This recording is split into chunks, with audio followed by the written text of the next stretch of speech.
Hi guys, and welcome to my review for Born Punk.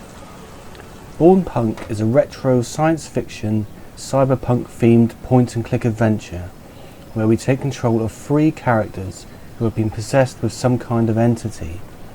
We follow each one's path separately and finally work together to uncover the mystery behind the possessions.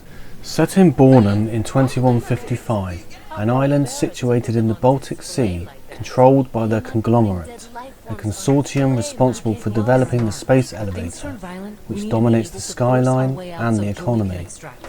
Society is split up between the rich and the poor, where sophisticated androids have their own place in the community, whilst others roam the streets desperately searching for power cells to prolong their existence. Humans embrace technology with artificial implants and even have talking pets. Born Punk is a real mixed bag.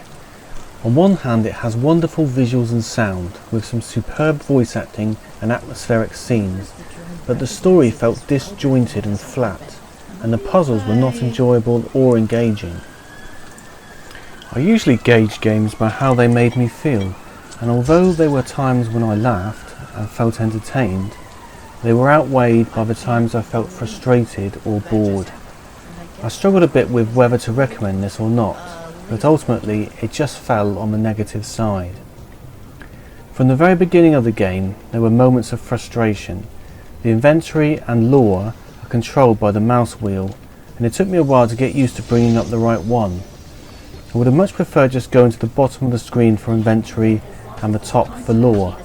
The inventory seems to disappear just when you don't want it to, and when you have selected an item to use on something else, if it's not successful, the item disappears and you have to bring the inventory back up again and select it. It just felt really clunky and unintuitive. On numerous occasions I was stumped and had to consult a walkthrough. You actually learn a lot about the game by being stuck and learning the solutions.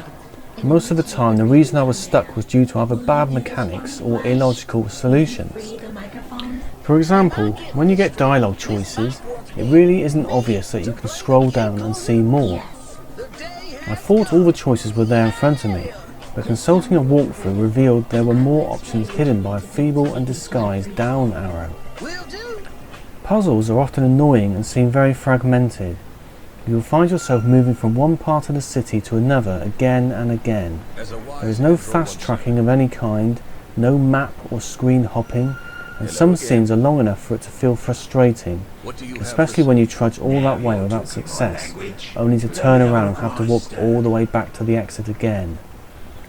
Sometimes characters can only speak when they are situated on certain points of the scene, so if you send them over to examine something, they often need to return to reply. On a couple of occasions the character was actually in the way of the puzzle solution, which made it very difficult to navigate the scene and solve it. Then there is the odd puzzle that just feels badly designed, like the nightclub scene, which has confusing instructions. There are still some nice puzzles which felt logical in nature, but some stood out like a sore thumb and marred the experience.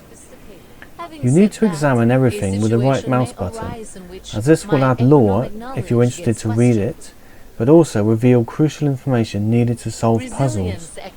This isn't really explained at the start, leading to more frustration, but it needs to be done. Often there are quite a lot of things to examine, revealed by using your left mouse button. There was hardly any inventory combining. I can only think of a few occasions when this was needed, but I was left with quite a few objects in my inventory which were never required.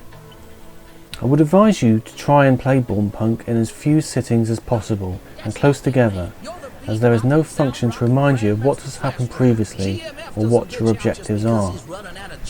Typically, you can usually ask a character, and they will repeat important conversations, but this hardly ever happened in Born Punk, and there is no diary or objective hints to prompt you. There are also times when you need to remember conversations, as they will be crucial in answering questions at a later point. There is never any option to go back and refresh your memory though. You are locked into it without any escape, and if you get it wrong, you are penalised and have to find another solution. Some of the puzzles were designed to have more than one way of solving them for this very reason, and usually in detriment to gaining an achievement, I guess, as I only got a quarter of them. Out of the 3 characters, only one was interesting, and I must say that Grandmaster Flash was one of my all-time favourite characters in this genre. He was absolutely hilarious and superbly acted. I really look forward to his scenes as he injected some welcome humour into proceedings.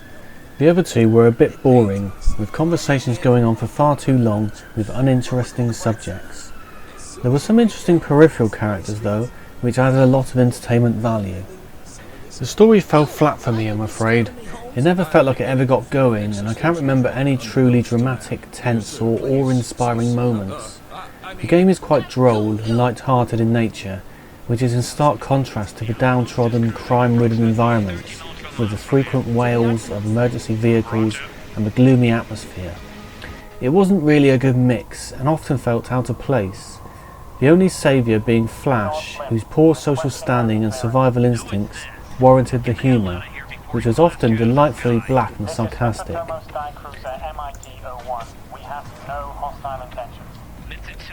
There's quite a lot of lore, but it is only discoverable by examining objects or characters, and then it is up to you whether you want to read through it all.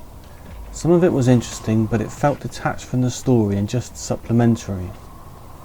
The presentation of the game was outstanding, with some gorgeous visuals and sound effects, creating a heavy but quite gloomy atmosphere. Scenes were alive and not static, and every character was distinctive and superbly voice acted. Different environments were interesting, and I often marvelled at how the scenes were constructed and the way the pixel graphics created ambience. Born Punk is aesthetically pleasing, with some outstanding visuals and excellent voice acting throughout. There are some genuine comical moments in the game, especially from Grandmaster Flash, who is almost worth the entry price alone.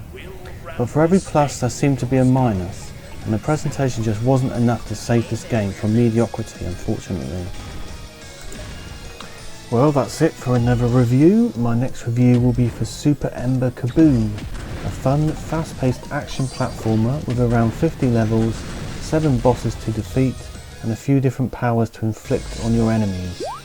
If you're interested in that, please click the notification bell, and if you enjoyed this video, please leave a like and subscribe. Also, please let me know your thoughts in the comments section. Thanks, and see you soon.